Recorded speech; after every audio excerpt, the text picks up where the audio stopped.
Well, hello and good morning, everyone. Welcome to this morning's webinar focused on executive insights on leadership. We are extremely fortunate to be joined by Kate Byrne today, the president of Intentional Media. And I'm going to share a little bit about Kate before I hand the microphone over to her to share some perspectives, insights on leadership and lessons learned and best practices and how-tos and tips and tricks about how to be effective at what you do, why you do it, and for whom you do it with. And so we are extremely fortunate to have Kate, and I'm really looking forward to this hour with her. And again, welcome everyone for dialing in to this Executive Insights on Leadership. I'm Tim Schulte. I'm the CEO of the Professional Development Academy, and it is our honor to make this webinar available to you. Many of you have experienced our academy firsthand. Many of you dialing in and watching this specific webinar, as well as our executive webinar series throughout the year, have been participants and graduates from our academy. And some of you I know that are dialing in are supervising managers of individuals that you have enrolled into the academy. And this academy, this webinar series, is really an extension of our academy. Our focus is to make leaders better, period. That's what we aim to do every single day. We do that with the content of our academy, and we do that by bringing individuals like Kate in to webinars such as these to share her specific insights on leadership. And again, it's my privilege to have and introduce Kate to you this morning. Kate Byrne, as I mentioned, is the president of Intentional Media. This is a collective of organizations that really focuses on bringing together and operating at the intersection of business and meaning and money, which is perfect alignment. If you know Kate, this is perfect alignment for Kate, and to highlight and to leverage her skills and abilities and strengths in this way. Kate is known for driving powerful business impact, intentionally leveraging storytelling, and really bringing community together to educate, connect, and empower people. And when you think about it, that's all leadership. It's all about leadership and leveraging her capabilities in that way to make others better and to really bring about and drive that intersection, as she will talk about, no doubt, regarding Intentional Media, driving that intersection of business, meaning, and money. Now, before her role as president of Intentional Media, Kate has served in a number of other executive roles at Watermark out of California, as well as Tides Foundation and the George Lucas Education Foundation, Business Week and Fast Company and SF Gate and Incorporated. A lot of her focus has been on technology, its ability to advance media, to drive revenue, and as you can imagine from the earlier conversation about Intentional Media, to promote social good. She's a leader in women's empowerment as well. She's the president of UN Women US, the San Francisco chapter, and she serves as the commissioner on the Marin Commission for Women and Girls. And again, it's my privilege to make this introduction to Kate Byrne to everyone. And as I hand it over to Kate, I'll provide a quick reminder to everybody. Feel free to use the chat box to send us in questions, comments, or you know, anything that you want to add throughout this webinar this morning with Kate. So again, welcome. Good morning, everybody. Thank you for joining us. And Kate, good morning to you, and thank you so much for taking time out of your busy schedule, serving as the president of Intentional Media, to join us as part of our Executive Insights on Leadership. It's great to have you join us, and we're really looking forward to you sharing perspectives and insights on leadership based on your journey throughout the years. Thanks so much, Kate. Good morning. Good morning, and thanks to everybody who is joining from near and far. I really appreciate it. I really think Tim mentioned my love and passion for storytelling and also sharing insights. And I hope that this is definitely a conversation. You'll notice I do not have a ton of slides. I'm not a big slide person. I'm more a conversationalist. And would love this for you all to be sure to add any kind of comments, or if there's specific questions, jump in, don't be a stranger. Please feel free to ask away. So I first got familiar with PDA Group because at Watermark, I employed their fabulous leadership webinar content to my, I guess it was 800 person membership, and was so impressed with the way that it really impacted the women. And it was a terrific combination. Well, also, I know Marshall Goldsmith. He actually married, fun fact, he married my husband and I. And so I wanted to see Marshall's good works come to use. So I want to say thank you to the PDA leadership team for being such good stewards of great content. There's a lot of not so great content out there. It's one of the things about digital media, just because everybody can be a writer and can contribute doesn't always mean it's accurate. So I thought what I would do is talk a little bit about an inflection point that got me where I am today. And then from there, talk a little bit about something I think a lot of people are afraid to talk about when they refer and think about leadership, and that is power, the various types of it. And then I wanted to talk about the four, what I call the 4 C's that I think lead to real success and growth. And then share a couple of practices that I use to keep myself centered, but also to make sure that when I'm developing my team, because I really see that as a key piece of being a leader, is developing my team and making sure that obstacles are out of their way, that I think could be helpful for you. And as I said, by all means, jump in. So Tim had mentioned I had my background is primarily deep media. And there were 2 key points in my life. One was at Business Week and one was at Fast Company. The former was because I cemented my ability at launching products. And it became obvious to myself, but also to others, was that I was both a thinker and a doer. And this is also when I also made my transition from being an individual contributor to a team leader. And those are for all of us on the phone, we know that that's a different shift, and especially for anyone who's gotten a start in sales, it's not always a given that an individual salesperson is going to make a great manager. And there's a lot of internal soft work that has to take place, where you have to step away from me and turn it upside down and make it we. And that piece is why I really wanted to talk a little bit about power. I've done some programs on power and shared about power, but you really have to become comfortable with authority, with power, with giving away authority, and with giving away power, and with sharing all of it. There are 7 types of powers, and we actually have access to all of them. There's reward power, which is the perception that you are able to distribute rewards and recognition. There's information power, which is the one where you feel it's perceived that the information that you have is valuable. Coercive power. This is one where people believe that, oh my gosh, you can really administer consequences. So for that one, think about teachers and how that can impact the education situation. And then connection power. And that is one where we really associate that with your access and association with influential power. But there are 3 more, and these last 3 are the ones that I believe are going to be the most influential for those of us who are the leaders of the future. And those are referent power, and that's where you display behaviors that earn respect. And it's really in a situation where power with outplays power over, and it takes an incredibly long time to earn it, but it can be gone in a minute. And the key skill here is listening, and very active listening, and then referring back to folks. The other legitimate power, and this is the power where people perceive that you make decisions that are appropriate with your title. That means to say you're not stepping all over people, but you're behaving appropriately. You recognize your responsibility, and frankly, you use and orchestrate your own accountability, and you serve as a model for that.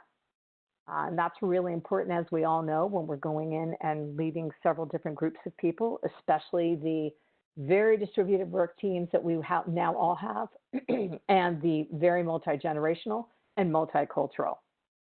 The last power is the expert power. And this is where you are seen as a guru, as it were, because you have you really own a subject matter knowledge. You've got a passion for it, you come alive, and you enjoy sharing so that others can enjoy this power. Now, one thing that I came to learn that I think is interesting is I made reference to the fact that we all work with these multi-generation groups. Primarily right now, that's millennials and the Gen X and then boomers. And millennials respond best to expert power in this order: referent power and legitimate power. Gen X, it's interesting, they're a little bit still more attached to that whole notion that there's a carrot and a stick. So they respond better to referent, expert, and coercive power. And the interesting kind of surprise is that boomers, well, believe it or not, we, even though many of us sometimes can get frustrated with millennials, we respond to the same types of power that they do: expert power, referent power, and legitimate power. And the psych major in me comes alive because everyone knows the whole notion of leaders, of individuals, when you're working with someone, being a mirror of yourself. And so when there's something you see in someone that frustrates you, et cetera, they say it's said, it's believed that it's actually because it's something that you yourself need to work on. And I think that this is probably true because we're probably watching them exert powers that are not aligned with us. So I want to stop there and see if there's any questions. Otherwise, I'll go on and talk a little bit about some of the other C's. Yeah, thanks for the pause here, Kate. There has been a topic raised here, and it says, you'll likely get to this later, but I would be interested in knowing, how does one know how they're actually showing up? And they're going on, and I'll paraphrase a little bit here, Kate. I think what they're getting at is, I might feel as if I'm showing up with expert power, but I might be showing up perhaps in more coercive power than otherwise. And so are there ways in which the leader can really check themselves and make sure that they understand how it is that they're being presented and how they're showing up on any given kind of leadership or power role, as you've described these 7? Absolutely. And I'm going to tell you, and thank you so much for asking and bringing that up, because I'm going to I'll dive right into some of the practices that I use.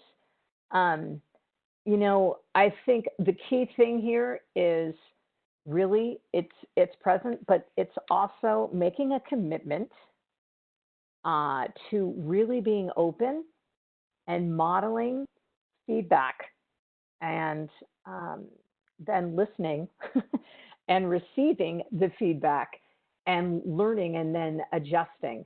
And one of the reasons why I'm smiling about this right now is I think we all have blind spots, right? And we think, oh my gosh, I'm this open, peace, love, Bobby Sherman leader, and I'm so easy to talk to, and people find it so easy to open up to me and be trusting. And it can be devastating when you discover, oh my gosh, people think when I'm answering something, I'm not taking feedback. I'm actually being defensive about it. So what I do is I actually ask a question back when I've said something, and I think this is where it becomes incredibly important to pay attention to what's not being said. So being very, very cognizant of body language versus what's being parroted back. Because you can tell when someone's really digesting and embracing what you're saying. And also, to be frank with you, you'll get immediate feedback because they will not, you won't get the outcome that you had hoped, right? And you will not be experiencing the influence that you hope you're having, and you're not going to be getting the team to be able to move forward together. Does that make sense? Yeah, it does make sense to me, Kate. If there's a follow-up question, please use the chat box to follow up, and I'll relay that to Kate, or just simply open your microphone and you can talk directly to Kate. Another question that came in, Kate, was someone who's indicated that they've recently shifted from the individual contributor to leadership role. Yep. And the question specifically is, as you talk about legitimate and expert power, how can I, with moving into a leadership role, continue to show up with legitimate and expert power when I move further away from the technical capabilities that I once had as an individual contributor? Terrific question. And I'm also going to add to that, well, this wasn't added, I also think that something that every person goes through when you enter in a new role, you may have all the confidence and turning internally and giving yourself atta girl and atta boy, but there's also that sense of how can I even exert any kind of power when I'm probably experiencing a little bit of imposter syndrome, where you're sort of wondering, oh my God, can everybody see that I don't know absolutely every single answer? And this is where I think it is key, and it's kind of one of my 4 C's. I think this is where being curious and demonstrating and encouraging, and I'm going to say hiring for curious minds is really, really key. Because the more you're vulnerable and the more you realize and you share the power and you actually ask questions of your team, the more they're going to be willing and they're going to be willing to share, because you're not going to be able to know everything, right? The other thing is I would also build a personal board of directors. I think this is a lot of people do this. And these are when you're moving, especially from an individual contributor to that next level of management, we so often we have that original circle of peers, friends, dare I say, work wives, work husbands, et cetera, that we are so comfortable returning to. Well, when you're in this next role, you need to make sure that the folks with whom you're going to have a couple of those people that you'll bring along with you, but make sure to stretch and to have the other leaders who have done similar shifts be within your board of directors that you turn to and ask.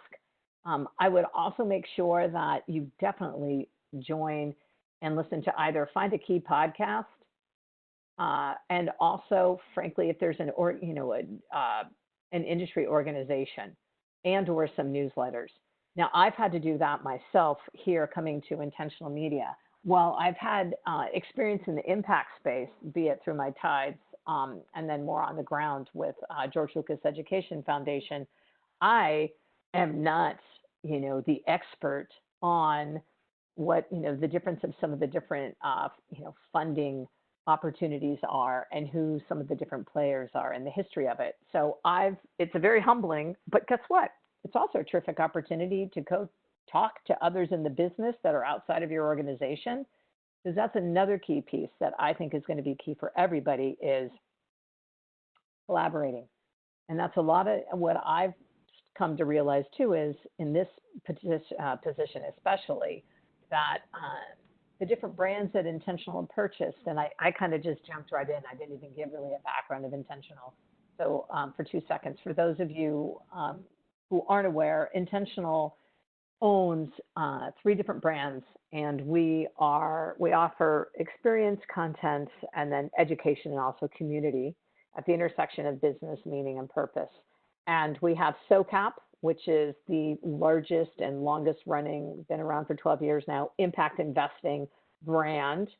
And we have our large SOCAP event coming up along with Money and Meaning podcast and newsletters.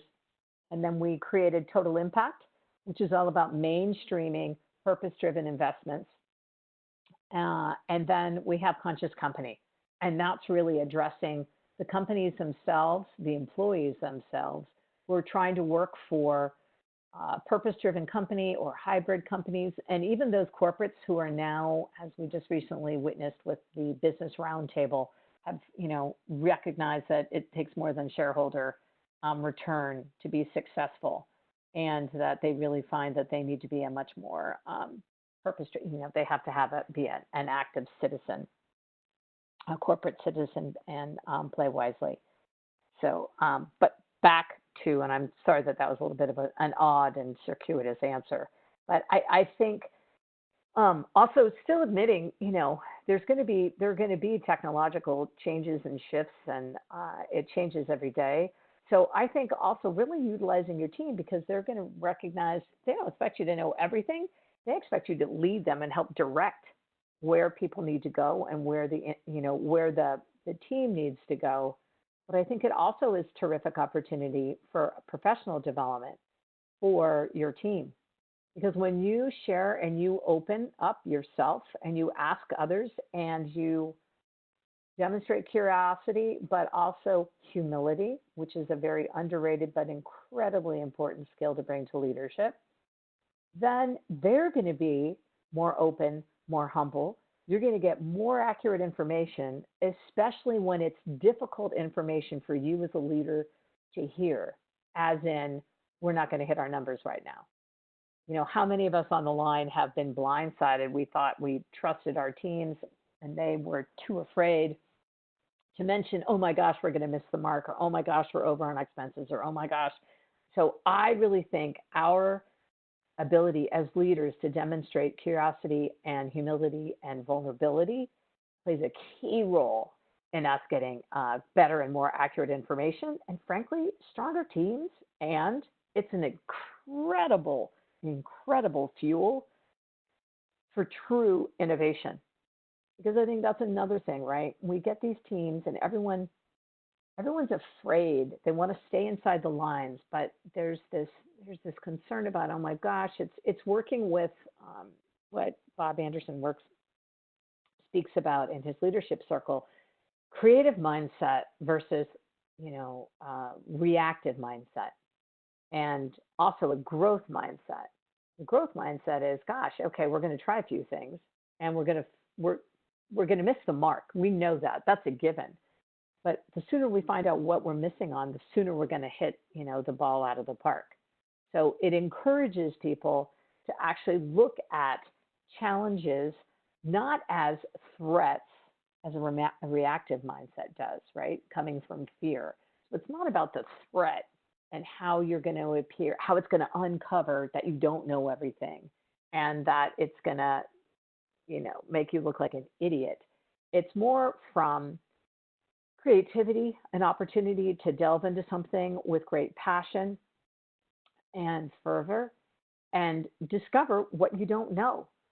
And it's a much more of a pioneering, and frankly, it's so much more freeing when everyone takes a look at failing and missteps, not as failing and missteps, but a form of feedback that you're on the wrong direction. And if you keep going on that direction, you're not going to get the outcome you want. I will tell you, I learned that I had a few stints at some startups when I was wanting to learn more about product development. And obviously, anyone who's involved in product creation realizes there are going to be some that work and some that don't. And it was a young CEO who, pulled me aside, and I was devastated. And I think part of that is also has to be being a woman, because you always feel like you have to overperform. And I was devastated because it hadn't turned out right. I thought, wow, such a mistake. And he said, oh my gosh, no, are you kidding? Thank you. Because if we continued, we would have spent so many resources, be it time, people, funds, on something that wasn't accurate. So this is a tremendous learning. And that forever shifted my whole, I got to put down the flog and stop self-flogging myself for not doing things right. And really, I embraced exploring and trying new things. And as a result, I now have teams who are very open and coming and saying, this may sound crazy, but what if we tried something like this? And that's how I think we can go from experiencing, I would say, incremental growth to exponential growth. And it also helps the team feel like there's a team, as opposed to a few, key minds that are always listened to. Yeah, thanks, Kate. There's another comment that just came in along with a question that says, thank you first. First of all, it says, thank you for sharing, insights this morning. The question that I have is, being new to the leadership role of a team that I know can do a lot better, what are some ideas that you have around helping your teams to recognize how they can become better? And I think part of this, the comment came in as you were talking, Kate, about some of the teams that you were involved in, where sometimes they were maybe nervous about sharing the fact they might miss a sales target, or we're going to be over budget or something like this. So it came in during that time. So I think if I was to read into this a little bit, I think it might be when you're on a team where you know that the outcome, the performance can be better. What are some things that you can do to help drive that, to help fuel that, to help create that level of passion and energy and excitement? And what have you done? Whether it be at Business Week or at Intentional Media or in previous roles that you've had. How did you address that? So I'm smiling because literally that's exactly where I sit today. I'm 6 months in. I'm inheriting a team, and my heart goes out to this person because that's literally exactly where I am right now. Where you see, good is just that, and okay is just that, but there's so much more that we could be doing, and I think part of it is sharing both your own, again, a lot of times what I don't ever underestimate the amount that people are watching you. And that can give you the heebie-jeebies. It can be frustrating sometimes because there are times when you just want to lose it. So don't do that in public. But you can also just say, hey, I don't know. But what I have done is I have shared examples of where I was in their shoes. And here's what I learned. And sort of as an opportunity to also, when you step into this role, take a few minutes. And I'm believe it or not, even though I'm 6 months in, I'm going to be doing this. We have a monthly all brands on deck where I have the all team, the entire company gets together. And I'm going to talk a little bit about this very thing, about, the importance of, speaking up and listening, the importance of sharing. And I'm happy to share with anyone on the line what I do on my agenda. So what I've asked is, for instance, I make sure that I have many people. I don't call on the same person, but I have multiple people chime in. And I particularly make a point of asking the people that are less likely to speak up. Everyone, a lot of us, many of us are extroverts, but oftentimes, introverts, they've got great pearls because they are often the ones that are stepping back and they're watching. So if they're uncomfortable in speaking out in the group setting, make sure to have a conversation with them separately. But what I also do is when I'm leading a team meeting is I have everyone talk about wins, which are their proudest moments, learnings, which is unexpected outcomes, both plus and minus, as knowledge is power as long as it is shared, help that people need so that people are always in that mode of asking. So that means it makes it safe to say, I don't know all the answers. It also gives people, the entire team, to share, and you get to really access and leverage a lot of the team wisdom. And then, because together all ships rise, and then help that can be given. So what expertise, how can you as a teammate help? Because happiness and collaboration were born twins. And I think it's really, really key to make an agreement with everyone at the very beginning that, there are going to be times when we make mistakes, and there are going to be times when we soar. So let's make sure, and you'll know as a leader, you'll get a sense. But I'd also ask the team, that everyone agrees that, we're all going to be accountable, and we're going to hold each other accountable. But also, what are some of the goals that the team themselves wants to do? So, ask for their feedback on how do you think we did?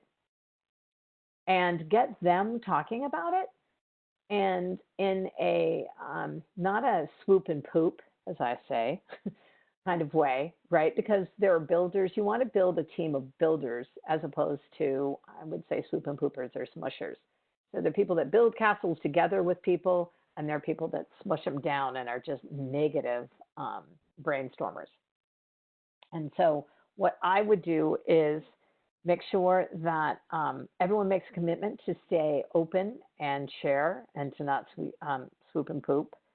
Um, Set up the agreement, and then this is going to sound silly, but it's really true. Show a lot of appreciation when people are being incredibly vulnerable. Um, but I think that last piece, together with making yourself vulnerable and sharing your own missteps when you were making your career path, are key. Yeah, thanks so much, Kate. It's great. I love the perspective about happiness and collaboration, being born twins. And, I know collaboration is going to come back up later in this conversation because there's been a question that I'm going to hold for a little while simply because I think it will come up as we get further into the conversation here for the next 30 minutes. But there was a question here. First of all, there's a thank you and an acknowledgement of the focus that Intentional has. Thank you. And I think part of your perspective as well, Kate, just being focused on both revenue and growth of organizations, but also for social good. And Right. The question specifically is, can you share a little bit about how organizations can better focus on social good while at the same time increasing their brand, increasing their revenue, increasing their margins, and the business side of things, if you will, but at the same time being of social good. Can you share a little bit more about how Intentional supports that, the companies, if you've got examples of companies you would like to share, and how we as leaders can promote that within our teams and organizations?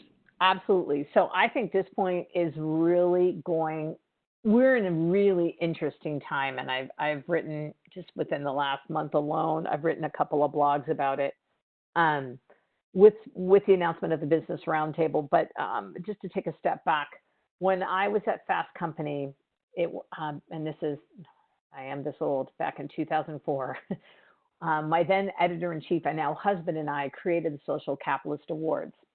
And that was where this whole notion of being a company and making a profit, it's essentially being a for-profit with, I don't want to say a nonprofit heart, but, using money for good, where you are having a positive impact on the planet, on the people, and also a positive profit.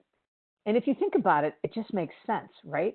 Because if you are working in a way that hurts the planet, aka resources, that ultimately hurts your customer. And if you are also, working on a product that is, hurting people, that's very much directly hurting your customers. So it was just such a non-brainer. And that was a really pivotal time for me where I then began, seriously, for the last 15 years, doing a deep dive and just saying, I know this is going to be this career or this path, or what I call my work of art as a life, as opposed to my career art, as opposed to career ladder, which I think, is really the case moving forward. I always like to say I was a millennial before it was a thing. But I was very clear that this was going to be my role, my ability to communicate, to connect people, my curiosity, and then my ability to collaborate was going to be put to use and help others be put to use in reaching this purpose. Now, there's been all sorts of research that has demonstrated why purpose-driven companies now, because people are beginning to do it more and more, are actually very well received and they have terrific returns. The difference is it's more of a patient return. So the article that I most recently wrote a couple of weeks ago was really it's not only on the companies, but it's also on us as shareholders to be more patient with our desire for returns. And there's a whole philosophical conversation that takes place with regards to redefining, not only success, but also enough. But for a company, There are a few. I know there are many that have signed pledges saying, because I think that the lowest hanging fruit with regards to purpose is one, sustainability, right? We're not going to hurt the planet. Two, gender equity and racial equity. And so there are a few ways that companies can demonstrate, they're trying to do their part in purpose-driven activities. One is to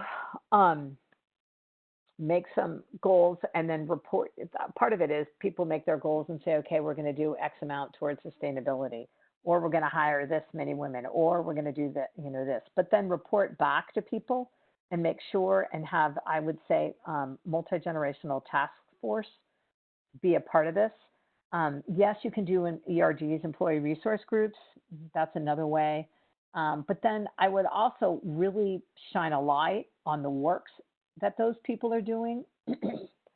I also think, in embracing more open practices that make people feel more included. And that goes from everything as basic as, flexible work hours. That's not to be crazy, but, some work from home options. Also making sure that there's greater pay equity.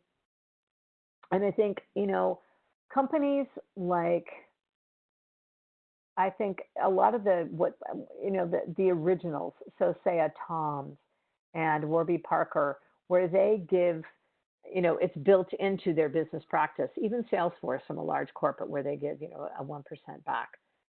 So those are all ways financially.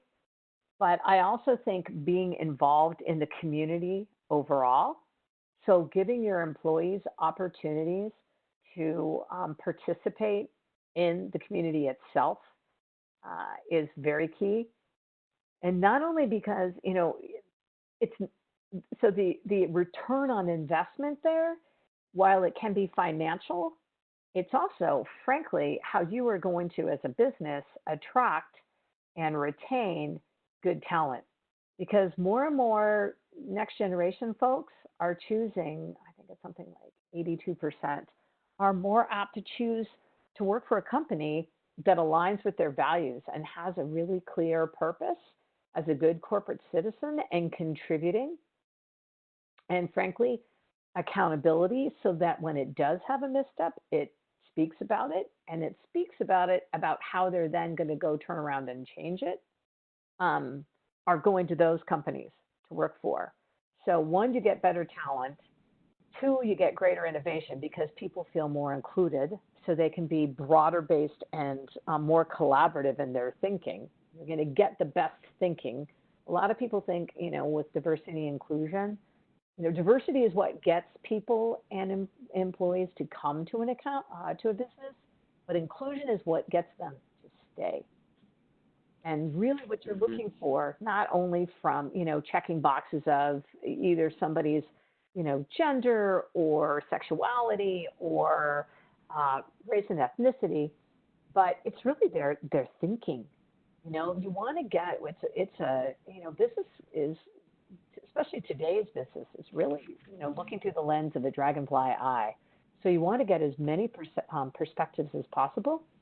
And you also want to make sure that your workforce mirrors and looks like your customer. That's one of the biggest problems that Walmart has had, I know, because I was talking to them, is that a lot of the folks that are building out their products don't look at all like their customer base.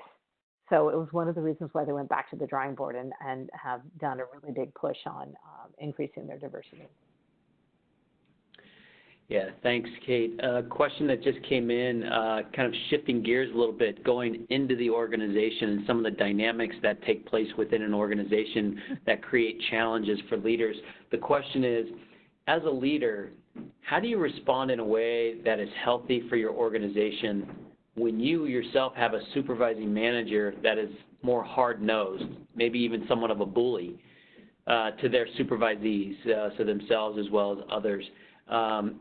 Even though those individuals that are reporting that hard-nosed supervising manager are very competent, They're very expert in their own knowledge and capabilities within the organization and in the work that they do for their department. So how is it, or do you have recommendations, insights based on your career or things that you've written, things you've researched relative to how to best operate within that environment of a hard-nosed supervising manager yourself? And I just want to double check something. Is this person's supervising manager the hard-nosed person? It seems that way. So yeah, it says as a leader, how do you respond in a way that's healthy for your organization when you have a supervising manager that's hard-nosed? Perfect. Okay. Perfect. Yeah. And yes, I have been there myself many times. I'd like to think I haven't been that hard-nosed person, that hard-nosed manager, but I'm sure I probably have. That's what I have learned, because unfortunately maybe I have been that person myself. I'll tell you,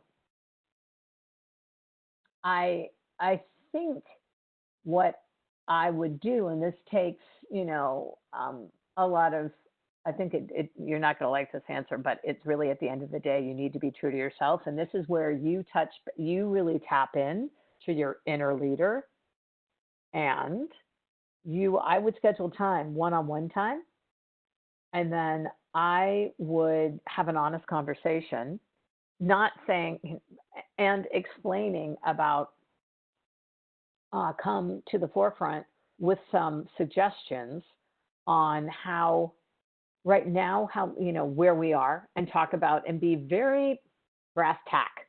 Like right now, the way we've been doing things is getting us this kind of growth or this kind of situation. But in order for us to get exponential growth, I think we ought to consider, had we considered, what do you think about considering X, Y, Z? And then just sit and listen. And I'll tell you, I would enjoy that as a leader, as a hard-nosed leader, because because in essence, what you're trying to do is figure out, okay, how do I tell this person your style's kind of old and stodgy and it's not going to work, and we're not, frankly, getting to the performance and the kind of execution that we could get. And I have an idea of how we could get from where we are here to where we are there. And actually, that's what I think I would probably walk in with, is talking about, right now we're getting here and we've had this kind of, performance that's decent, but here's how I think we go from good to great. And, what do you think of this? And how do, here are some thoughts, and et cetera. And that's how I ended up getting, this is where I was going to say, don't underestimate the soft skills. And one of those key soft skills is communication and the ability to influence. And right now, while you're being a leader in your own way, what you're really trying to do is influence the outcome. And just please, everyone, remember that you don't need authority written into a job title to exercise influence.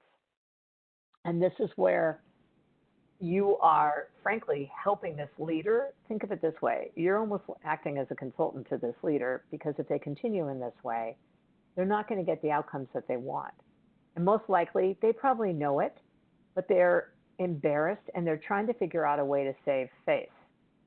So if you come and sit down and have that kind of a conversation with some suggestions on how to do it, that's the other thing. Instead of just, it always drives me crazy when people say, this isn't working. Okay, well then always come to the problem and solution.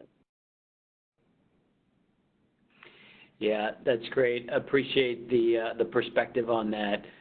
One topic that came up here, Kate, goes back to your comment that you're 6 months into intentional media and, working through kind of the newness of the team and helping that team navigate to new higher levels of excellence and success.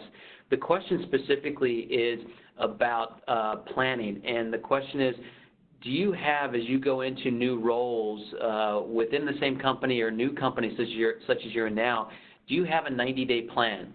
And do you have a rolling 90-day plan? And if so, can you share a little bit more insight into that in addition to what you've already shared about what are your wins and what help do you need and how did we do? Do you have, I think it was Michael Watkins who wrote the book, The Next 90 Days, and how there's always that next 90 days. Do you have something like that, Kate, as you've gone from leadership roles at Business Week to, a Fast Company to Watermark to now at Intentional Media and new leadership roles within each of those companies? Do you have kind of a 90-day plan and a rolling plan that you keep and that you try to work through? Absolutely. In fact, God, I used to, I don't want to say wing it, but I'm a very intuitive person. So I would sort of have it in my head what I needed to do. This is very early days, but when I became the publisher at Fast Company, I was pulled aside by a guy named Henry Kravitz, and he was this really well-known guy who had talked himself into a job at the Wall Street Journal. And he said, I have no doubt that you could get me to do something or sell me something with just telling the story with a napkin and a pen. But Kate, your role is to build leaders who can do that too. And the only way that you can do that is process. So you are going to become the queen of process. And I was like, ugh. And guess what? He was right. So by all means, I always have a 90-day plan. And it is definitely a rolling 90-day plan. I think right now what I've also instituted into my team, and I'll talk a little bit about the plan in a sec, but what I've also done and instituted with our team is, because it's a relatively nascent company, and I'm shifting us from being from being a branded house to a house of brands. And that's an interesting shift because I'm overseeing originally what were three different companies, if you will, and really what they are now is their brands. So that's a very nuanced, how do you, and there's a lot of collaboration that needs to take place. So one of the things I'm doing is instituting strategic planning. That's starting now. In the past, and I'm frankly even late. I started it in August, and the goal is to have everything clear by October. In fact, at my executive call today, we're going to be reviewing our drafts so that we can all get together and present it as a team to the overarching company in November and get people to move forward. In my 90-day plan, what I have found particularly useful, especially the higher up, the higher up you go, but I always include, so there's always going to be, operational. There's going to be financial, right? So you're going to have your revenue goals. And then I always look into the sales and marketing. I usually break that up. So, who are key customers and key constituents and key partners that I need to talk to. And then marketing. So what are how are we facing ourselves externally? And then the last is in terms of speaking with, I try always to speak with customers directly. And that means I either go out on calls or I get names and I call them up and thank them for their past business. I make a point of calling folks who aren't necessarily with us anymore and talk about, why and how. And then under each of those 5, I always have say 3 to 4, no more than that because it's a lot already, kind of KPIs that I'm going to measure myself against or specific goals that I want to get achieved. And they all build upon, there's going to be 3 tactics I want to get done. And my overarching goal by the end of this month for sales is this, for marketing is this, for operations is this, for finance is this. Yeah, it's great. I review it. Appreciate that. Mm-hmm. Yeah, thanks, Kate. Another question that came in is as follows. As a female leader, how do you continue to show social emotional intelligence through compassion and understanding with your staff, but also maintain that tough and stoic veneer to your male counterparts? Great one. So here's the deal. I am intentionally me. I don't know how else to say it. I have And I think that's something, and I think, it's easy for me to say because I'm in sort of more of a, in media. It's different than a lot of the tech companies. But I think what it is I would say rather than being tough and stoic on the outside, be tough-minded, right? There's a very slight, to me, slight difference. And the thing is that when you show up with authenticity, people are going to feel they feel, at least my experience has been, one thing that people always say is, one, I love your authenticity. Two, I love your energy.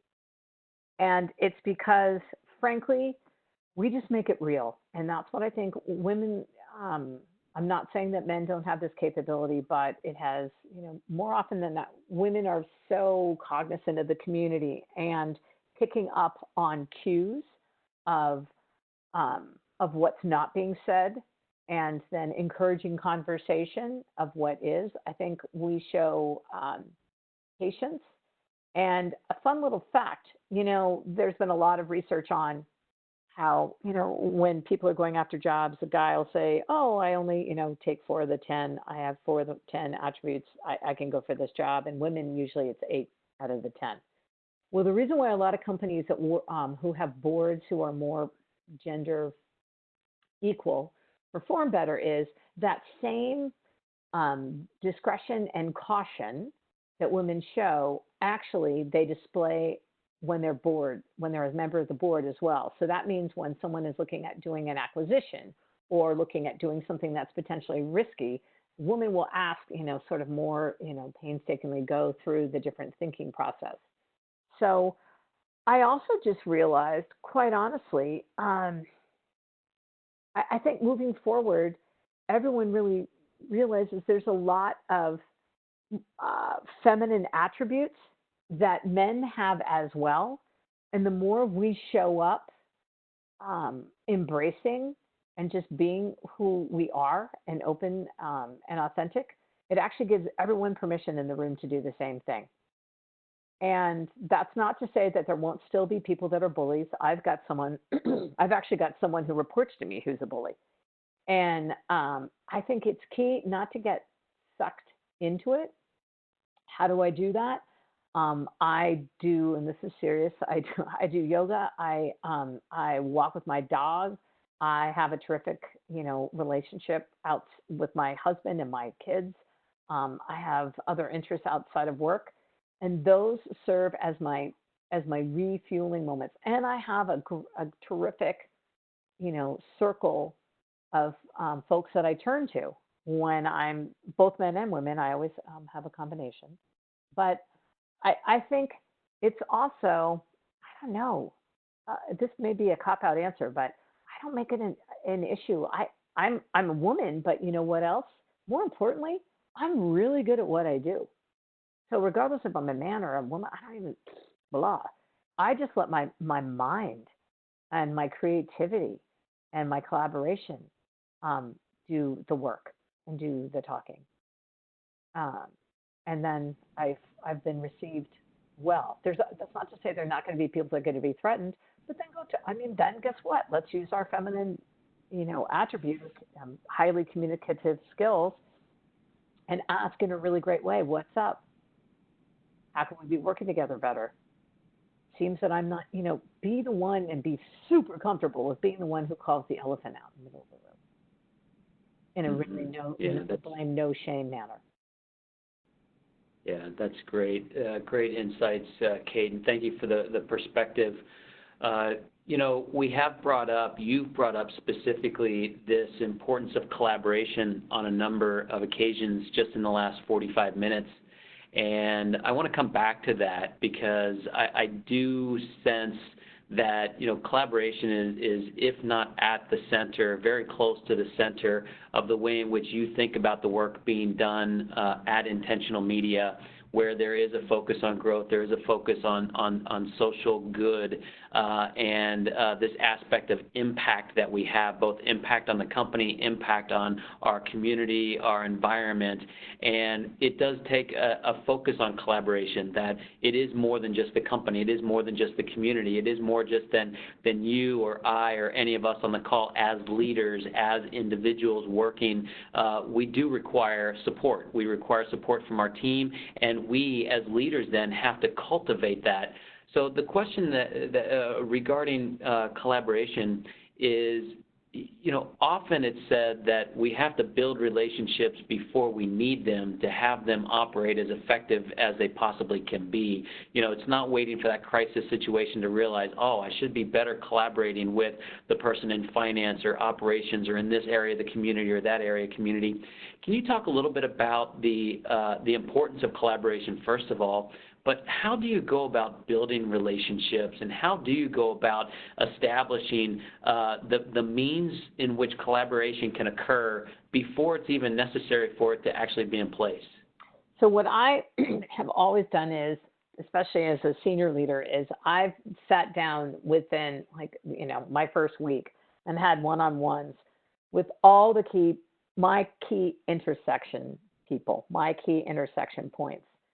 So I get a sense of who they are as a person. And then I always ask, where do things stand now? Is this where it should stand? And what do we keep? What do we get rid of? What could we be doing better? And those are all just basic that's a simple, okay, that paints me a picture of what each department head thinks, right? And then that's where you're going to start to uncover